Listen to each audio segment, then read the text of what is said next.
ये बात है 1970 की, जब एक माँ एक हॉबी स्टोर से एंटीक सी दिखने वाली गुड़िया लेकर आती है। वो यह डॉल अपनी बेटी डोना को बर्थडे प्रेजेंट देने के लिए खरीदती है। डोना उस वक्त नर्सिंग की पढ़ाई कर रही थी और एक अपार्टमेंट में अपनी फ्रेंड अंगीना के साथ रहती थी। डोना उस डॉल को अपने बेड के एक कोने में सजा देती थी।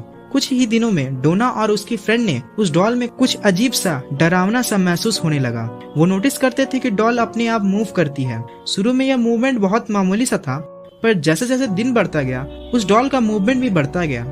अब हालात इतने बिगड़ गए थे, जब डोना कॉलेज से घर आती थी तो उनको डॉल एक कमरे से दूसरे कमरे में मिलती थी। डॉल को लाने के 1 महीने बाद हालात और भी पेचीदा होने लगे। अब उन्हें चमड़े के कागज पे हेल्प मी लिखे संदेश मिलने लगे। आश्चर्य की बात तो यह है कि उस घर में चमड़े के कागज कहीं थे ही नहीं। एक रात जब वो कॉलेज से घर आते हैं तो उन्हें डॉल की पीठ और सीने पर खून के बूंदे नजर आते हैं।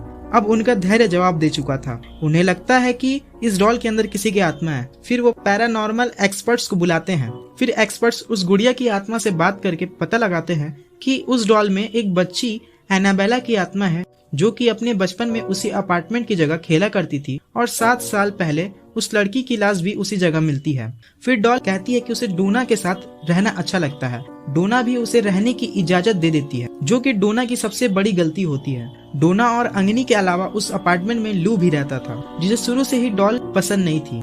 लू ने कई बार डोना को बोला था कि इस डॉल को फेंक दो, लेकिन डोना ने लू की बात पर कभी ध्यान ही नहीं दिया। फिर कुछ दिन बाद लू ने बताया कि कल रात डॉल ने उसे गला दबाकर मारने की कोशिश की थी, लेकिन डोना को लगा कि लू ने कोई डरावना सपना देखा होगा। एक दिन दोपहर को लू और अंगनी बैठकर बातें कर रहे थे, तभी उन्हें डोना के कमरे से भयानक आवाज सुनाई देती है। फिर लू और अंगनी उसके कमरे में गए तो उन्हें देखा कि डॉल के अलावा उस कमरे में कोई भी नहीं है। डॉल लू को देखते ही उस पर हमला कर देती है। इस हमले से घबराकर लू सदमे में चला जाता है। लू पर हुए हमले से डोना को विश्वास हो जाता है कि इस डॉल में किसी बच्चे की नहीं बल्कि किसी शैतान की आत्मा है। फिर डोना मदद के लिए फादर कुक के पास जाती है, जो कि इन्वेस्टिगेशन के लिए एडवर्ड वॉरेन और लॉरेन रीटा वॉरेन को बुलाते हैं। वॉरेन अपने 3 फ्रेंड्स के साथ मिलकर 1 सप्ताह तक उस डॉल के व्यवहार का अध्ययन करते हैं। इस अध्ययन के बाद वॉरेन इस नतीजे पर पहुंचते हैं, इस डॉल में सच में कोई शैतानी आत्मा है, जो कि डोना के शरीर में कब्जा करना चाहती है। उस घर को श्रापित आत्मा से मुक्त करने के लिए वॉरेन फादर कुक द्वारा अभिमंत्रित क्रिया करवाया गया।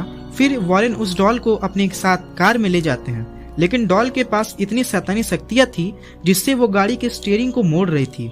जैसे तैसे वॉरेन उस डॉल को अपने म्यूजियम में ले जाते हैं। फिर एक अभिमंत्रित बॉक्स बनाकर डॉल को उसमें रखकर अपने म्यूजियम में रख देते हैं, जहां उन्होंने बहुत सारी शैतानी चीजें रखी हुई है। फिर उस डॉल में हरकत होना बंद हो जाती है। आपको बता दें, उस म्यूजियम का नाम वॉरेन्स ऑकलट म्यूजियम है, जो अभी भी एग्जिस्ट करता है।